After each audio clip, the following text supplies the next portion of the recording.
안녕하세요. 예, 반갑습니다. 예. 어, 오늘 말씀은 이제 산상보 수훈의 산상설교의 태제들 중에서 말에 관한 주제입니다. 오늘 말씀은 이렇게 시작하죠. 옛사람들이 말하기를 너희는 거짓 맹세를 하지 말아야 하고 내가 맹세한 것은 그대로 주님께 지켜야 한다 한 것을 너희는 또한 들었다. 그러나 나는 너희에게 말한다 하면서 하시는 말씀이 뭐라세요? 예수님은 아예 맹세 자체를 하지 말아라 이렇게 말하세요. 예. 그러나 나는 너희에게 말한다. 아예 맹세하지 말아라. 예, 지금 이제 옛날에 이런 얘기를 들으면서 이렇게 살아왔는데 지금은 내가 다시 한번 너희한테 말하는데 맹세 자체를 하지 말랍니다. 당시 사람들은 맹세를 많이 했나 봐요. 어디에다 두고 맹세를 했을까요? 하늘에다 맹세를 한 거예요. 또는 여기 또 보면은 땅에다 또 맹세를 한 거예요. 그리고 예루살렘에도 맹세를 하고 하늘이나 땅이나 예루살렘에 맹세했다는 거는 이제 하나님을 두고 맹세했다 이런 뜻이에요. 그만큼 이제 우회적으로 표현하는 거지만 하나님을 두고 맹세했는데 그렇게 하지 마라. 그리고 다음에 또 하는 말은 머리를 두고도 맹세하지 마라. 이거는 우리로 치면 어떤 거냐면 우리 맹세할 때 옛날에 이런 거 하죠. 부모님 이름 걸고 뭐 이런 거 있죠. 예. 또는 내 이름을 걸고 뭐 조상님의 명예를 걸고 이런 식의 맹세를 하며 사는데 맹세를 하지 말랍니다. 왜 그럴까요?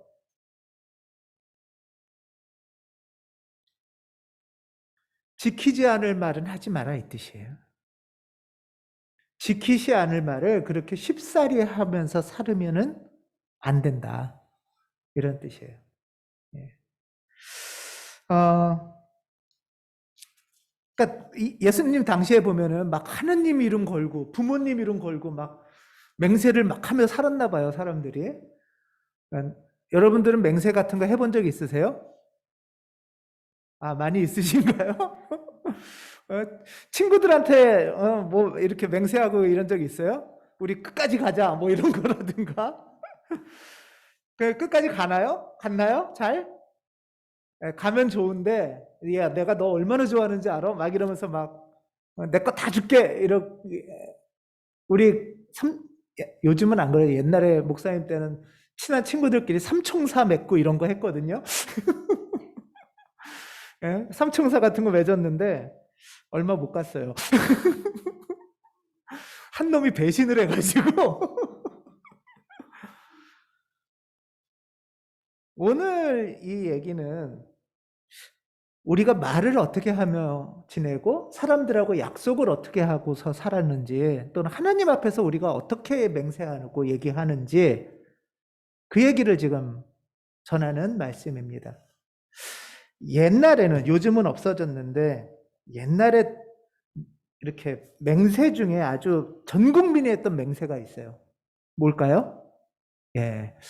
주태식 교우님은 금방 아십니다.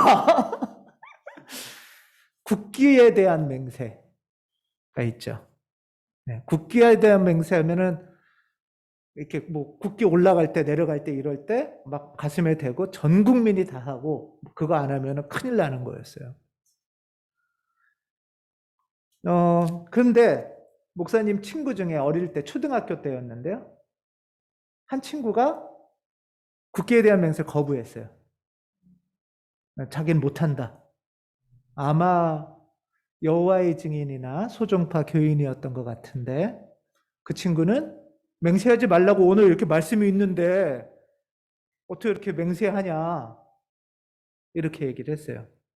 학교가 이제 좀 막 술렁술렁했고 선생님들도 좀 야, 우리 맹세한다고 그렇게 맹세하는 거 아니야. 대충 해. 뭐 이런 분위기였죠. 야, 뭐 입으로만 하면 되는 거지. 오히려 이렇게 가르쳤는데 그 친구는 어린 친구였지만 맹세하는 거라는데 그렇게 가벼운 거예요? 약속 아니에요, 이거? 오히려 주변이나 어른들은 야, 맹세 그까짓 거 아무것도 아니야. 입만 하면 되는 거야. 라고 했지만 이 친구는 내가 하나님 앞에서나 사람들, 친구들 앞에서 하는 약속인데 그게 그렇게 가벼울 수 있겠어요? 어린 친구였지만 약속의 무게가 달랐던 것 같아요.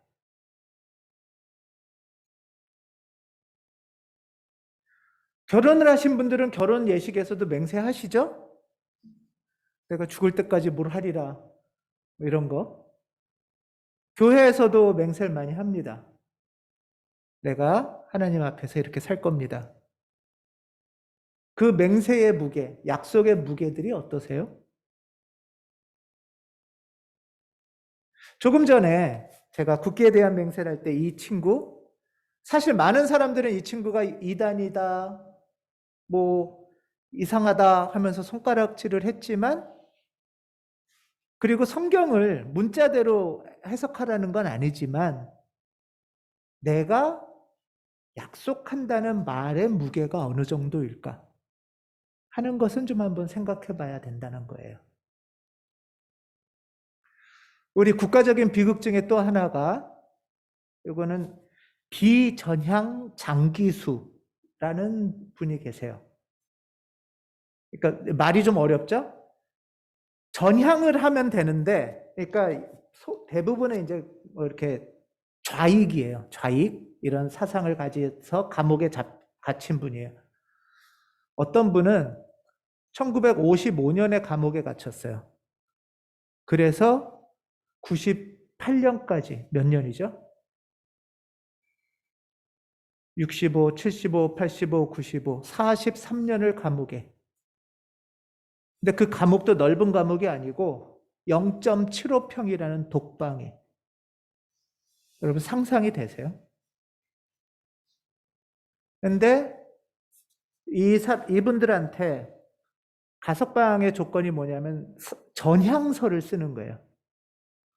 내가 전향한다 라고 쓰고 사인하면은 가석방이 돼요.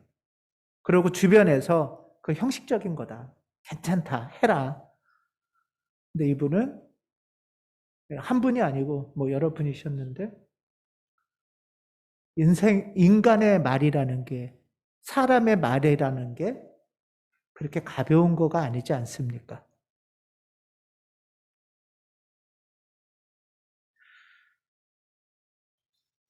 이분들에게는 사람이 하는 약속, 말 한마디 한마디가 참 무거운, 그 무게가 감히 무시하지 못할 그런 분들이었던 것 같아요. 오늘 우리가 이 말씀들을 통해서 나눠보고 싶은 것은 이겁니다. 말의 무게입니다. 말. 우리는 내 말이 소중하다고 하면서도 내가 어느 정도의 무게를 두고서 내 말을 하나. 내가 말했는데 친구가 그 말 안 들어주면 화나잖아요. 엄마가 앞에서 엄마가랑 약속했는데 엄마나 아빠가 내 말 안 들어주면 속상하잖아요. 그러니까 엄마가 약속하고 아빠가 약속했으면 그 엄마 아빠의 약속에 무게가 있는 거죠. 그렇죠? 그런데 그렇게 엄마 아빠가 그 약속을 가볍게 여기면 속상하고 화나는데, 내가 말하는 약속은 또 어떤가? 내가 친구들이나 엄마 아빠나 하나님 앞에서 하는 약속은 어느 정도 무게를 갖고 있을까 하는 것을 한번 생각해 보자는 거예요.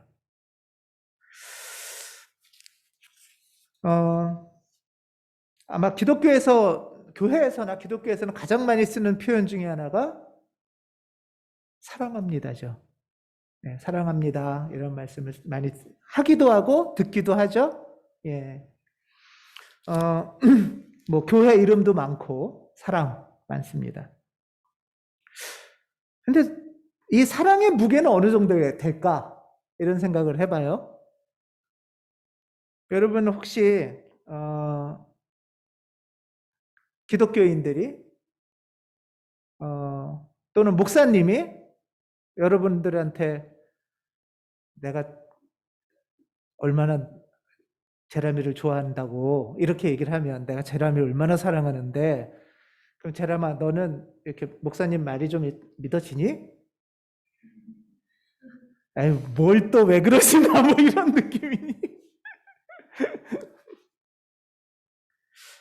여러분들 주변에 그리스도인들이나 다른 분들이 이렇게 내가 당신을 사랑합니다 하면 그 말이 정말 이렇게 믿어지는지 아니면 뭐 그렇게 뭐 그냥 또 한마디 하고 마는 거겠지 이 정도에 아주 가볍게 새털처럼 공중에 나는 겨처럼 아니면 더 나가서는 이 사람이 날 뭘 이용해 먹으려고 이런 말을 할까? 그래서 이제는 그런 말을 하는 것이 오히려 이상한 시대가 된 거예요. 오히려 우리 시대는 욕하고 댓글 달아서 서로 찌르고 공격하는 것은 아주 그게 오히려 더 익숙하고 진실이라는 말은 어디 있는지 찾기가 힘든 그런 시대가 아닐까 이런 생각을 해봅니다. 목사님이 아니라도 학교에서 선생님들이 넌 니네 좋아한다 이런 말 하면 어떻게 받아들일지 참 궁금합니다. 교회에서 아마 선생님들이 내가 니네 좋아하고 사랑한다 이러면 아유 교회 오라고 꼬시려고 그러시나? 이런 생각이 들 수도 있어요. 그리고 그런 말은 비슷하게 많이 들었어요. 핸드폰 파는 분도 사랑한다고 하고 예. 이런 시대가 돼버린 거예요. 그래서 진짜가 뭔지를 그 말들의 진실이 뭔지가 사라진.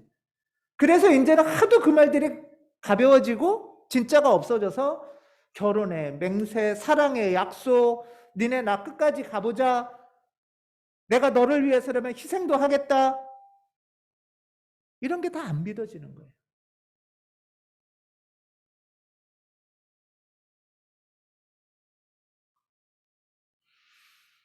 이런 시대에 주님이 하시는 말씀이 말의 무게를 다시 생각해 봐라 하는 거예요. 니네가 그렇게 쉽게 맹세하고 쉽게 약속하고 쉽게 사랑 고백을 하는데 다시 네 진심이 뭔지를 다시 물어보자라는 뜻이에요. 말의 무게와 관련해서 이런 제안이 있습니다. 내가 내 말의 의도를 잘 알고 말하기. 내가 어떤 뜻으로 말을 하는지를 정확히 알고 말하자는 거예요. 여러분 그렇게들 말씀하시나요? 언어 생활할 때 말할 때?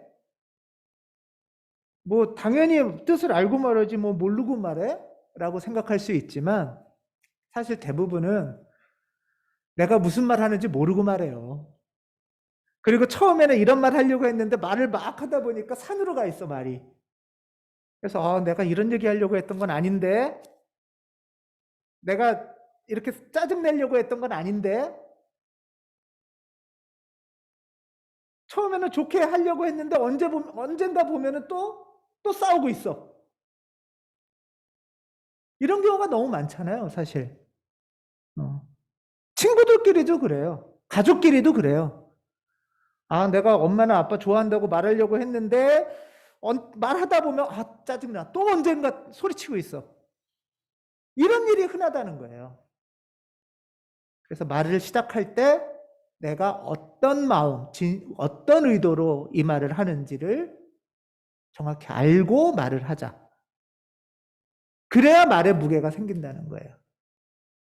그리고 두 번째는 내가 지금 말하는 이거는 여러분들도 우리 청소년들도 잘 기억을 하시면 좋겠는데요.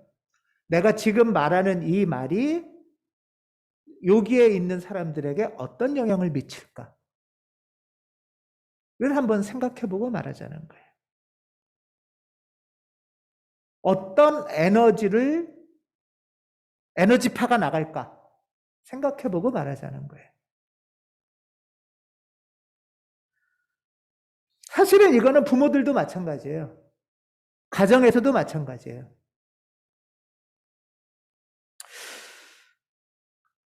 내가 원래 원하는 건 그게 아닌데 내가 말을 하는 게 이런 말을 한 게 우리 가족에 또 교우들에게 즐거운 에너지가 주고 활력이 되고 촉진이 되는 말일까?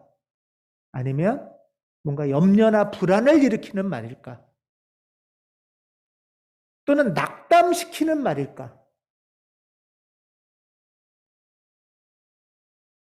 어떤 영향을 미칠지를 한 번은 생각하고 말을 해야 된다는 거예요. 그게 말의 무게인 거예요.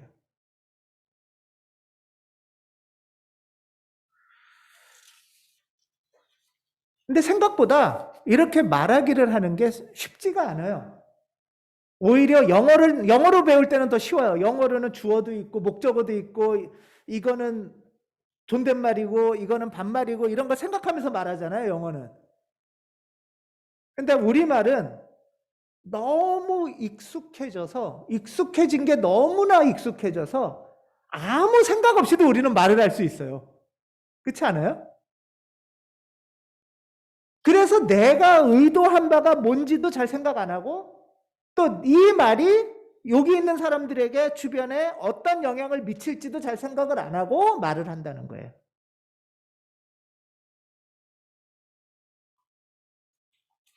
그래서 말을 하려면 우리도 다시 의도를 갖고 어떤 영향을 미칠지를 생각해보고 말을 하라고 지금 예수님이 말씀하시는 거예요. 그렇지 않을 때는 입을 좀 다물으라고 차라리 말씀하시는 거예요. 내가 뭐를 의도했는지도 잘 모르겠고 말하다 보면 이 사람들한테 어떤 영향을 미칠지도 모르는 채 그냥 습관적으로 떠드는 것을 중언부언이라고 합니다. 우리는 기도도 이렇게 해요, 사실. 내가 무엇을 원하는지 모르고 말한다는 게 뭐냐 하면 기도도 우리가 사실은 중언부언을 한다는 거예요. 예수께서 바디메오에게 내가 너한테 뭐를 해주기를 원하니? 예수님이 제자들에게 내가 너를 위해서 무엇을 해주기를 바라니? 라고 물으신다는 것은 잠깐 멈추고 네가 원하는 의도를 정확히 한번 찾아봐라는 소리예요. 그 의도를 갖고 그 뜻을 갖고 사랑하는 사람에게도 말하고 가족에게도 말하고 하나님께도 말하는 거예요.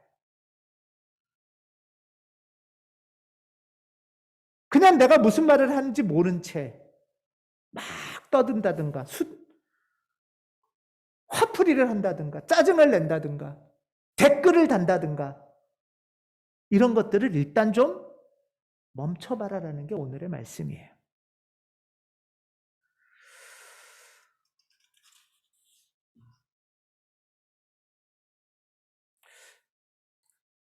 우리가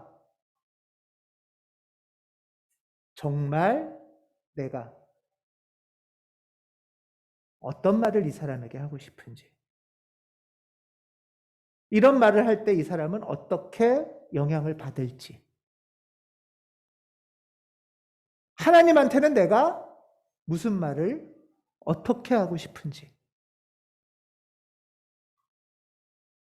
그것을 찾아가는 것이 오늘 말씀이고 그러려면 연습을 좀 해야 된다고 그랬잖아요. 그래서 우리가 교회에서도 그러고 그물코에서도 그러고 많이 연습하는 게 한국말을 좀 익숙하지 않게 하는 거예요. 너무 자연스럽고 익숙하면 막 아무 생각 없이 막 자동으로 하니까 그래서 대표적인 게 시간을 정하고 말하는 거예요. 뭐 3분. 그럼 3분간 얘기를 하려면은 내가 정리를 해야 되잖아요. 3분 동안 어떤 얘기를 할지. 3분간을 정리하고 시간의 제한이 굉장히 연습이 처음엔 필요해요. 그래서.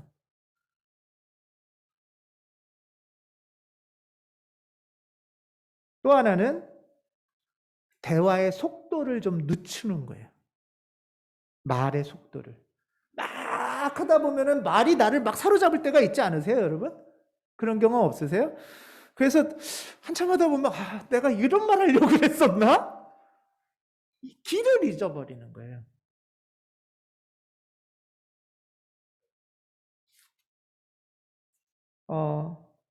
그럴 때 다시 내 의도가 뭐였지? 내 처음 뜻이 뭐였을지? 길을 잃어버리면 에라 모르겠다 가던 길 계속 가다 하지 마시고 내가 무슨 말 하려는지 길을 잊어버렸어요.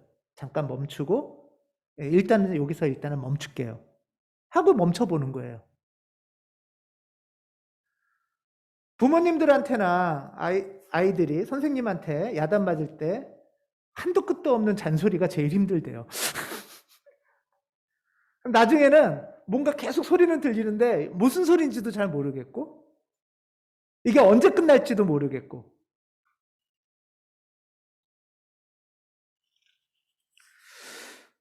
말의 의도와 뜻을 찾는 것 그것이 우리의 진실을 향하게 해주는 굉장히 중요한 길이라고 합니다. 그래서 한편으로는 시간을 정한다 또는 대화의 속도를 늦춘다는 것에 또 한편으로는 대화에서 굉장히 중요한 것은 말하는 것 이상으로 말하지 않는 것입니다. 오늘 말씀에서도 예, 아니요 외에는 차라리 말을 하지 마라 라는 얘기가 있어요. 침묵이에요, 침묵. 여러분 존 케이지라는 현대 음악가 들어보셨어요? 존 케이지라고 백남준한테도 영향을 줬던 음악가인데요. 존 케이지의 곡 중에 이제 아주 좀 유명한 곡이 4분 33초라는 곡이 있어요. 1952년도에 뉴욕에서 초연한 곡입니다. 4분 33초 피아노 곡이에요. 그래서 뉴욕에서 1952년도에 이제 첫 초연을 하는데 피아니스트가 피아노 앞으로 이제 박수갈채와 함께 올라옵니다.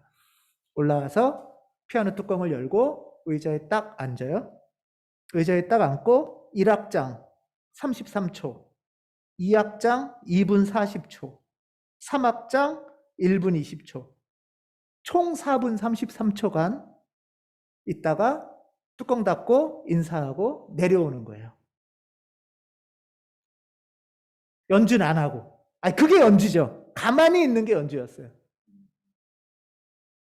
그러니까 4분 33초 동안 제가 설교한다고 올라왔는데 가만히 있어 보세요. 여러분 어떠실 것 같으세요? 뭐지? 이러다가 그래서 이 곡은 아주 초연에서부터 많은 반향과 질문을 일으킨 곡이었어요. 4분 33초라는 곡. 뭐 여러 가지 질문이 많이 나왔을 텐데 이 곡이 말하는 다양한 의미 중에 이런 몇 가지가 있을 수 있어요. 여태까지 우리는 음악을 듣는다 하면은 소리를 듣는다고 생각을 했어요. 그런데 음악은 뭘로 이루어지는 거예요? 소리와 소리 아닌 것. 소리로만 계속된 게 음악이 아니고 음을 치고 음과 음 사이에 빈 여백이 있잖아요. 음과 빈 여백이 조화가 되는 게 음악인 거예요. 우리의 대화는 말과 말 아닌 것, 말과 침묵이 연결되는 것이 대화라는 거예요. 말을 많이 하는 게 대화가 아니라 하나님 앞에 말을 많이 하는 게 좋은 기도가 아니라 해야 될 말과 말을 안 하고 가만히 있는 것이 기도라는 거예요. 말을 해야 될 때, 말을 멈춰야 될 때 이것이 합쳐져서 우리는 묵직한 의미 있는 대화가 되는 거예요. 여러분들은 지난주에 예를 들면 또는 어제 말과 침묵 그 사이에서 건강한 대화를 하셨나요? 이것을 한번 돌아보는 거예요.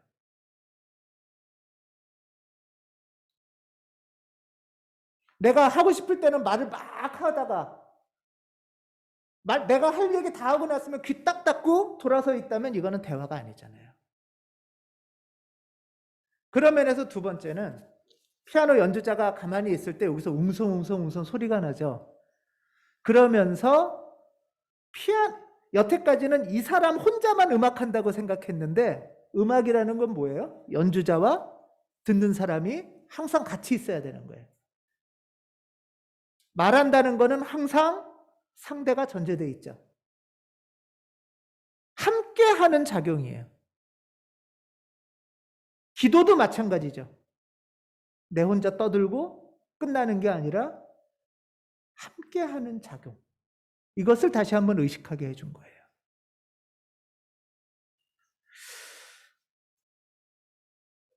이 함께하는 작용은 굉장히 우연히 무슨 소리가 나올지 몰라요.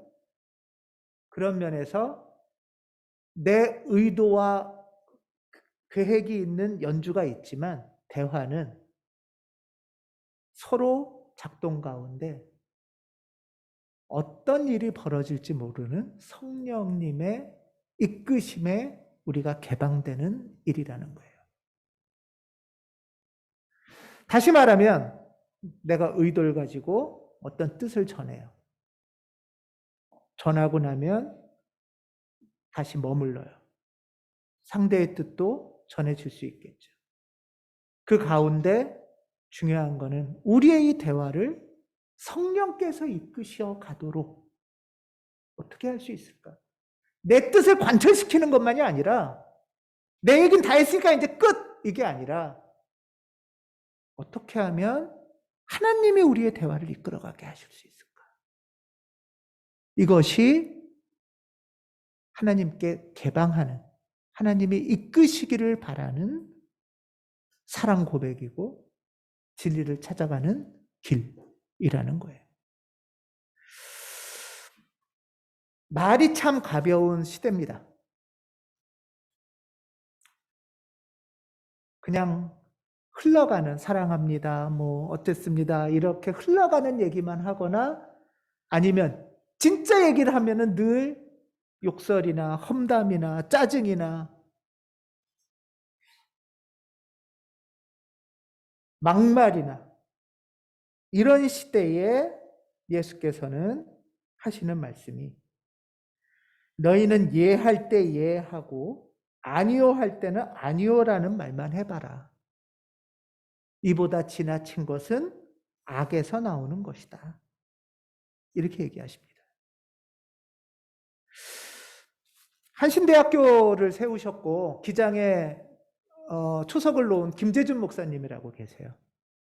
그분이 이제 돌아가시고 그분의 유품을 정리하는데 수첩에 10계명을 생활 10계명을 스스로 적어 놓으셨어요.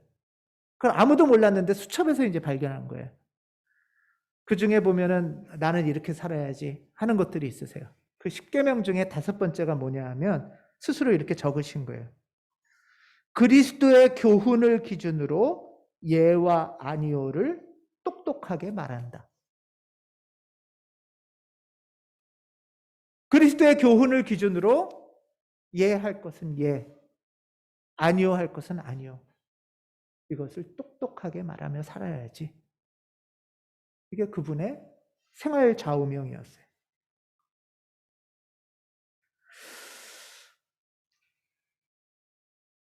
여러분들은 여러분의 말이 여러분 자녀에게 또 사랑하는 아내나 남편에게 어느 정도 무게로 다가가기를 원하시나요?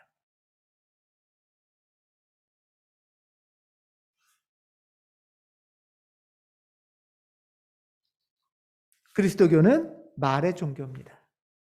말씀으로 토부의 질서를 세우셨고 말씀으로 우리를 진리로 이끄십니다. 우리는 하나님 앞에서 말하는 존재고 이 말로 진리를 배우고 말로 신앙을 고백하고 사랑을 고백합니다.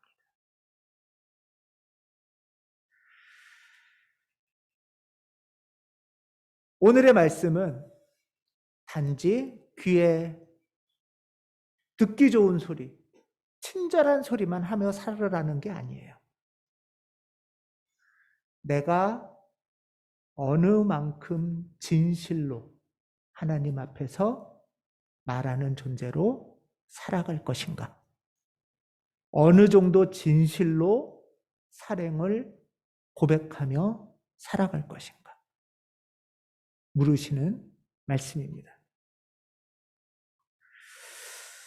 성령께서 우리에게 임하셔서 정말 너무 가벼운 이 시대, 거짓으로 점철되는 이 시대에 진정한 말, 그 말을 가르치시도록 도움을 구하는 우리 모두가 되기를 주님의 이름으로 기원합니다. 기도하겠습니다.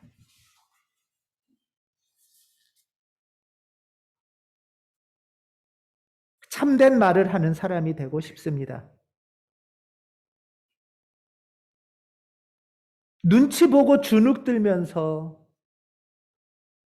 내 마음에도 없는 얘기들을 하지 않도록 주님 도와주시옵소서. 말의 진리 가운데 머물고 산다는 것이 무엇인지 배우기를 원합니다. 그 무게로, 그 진심으로 희생을 무릅쓰고 사랑한다고 고백하는 우리가 되도록 도와주시옵소서. 주 예수 그리스도 이름으로 기도합니다. 아멘.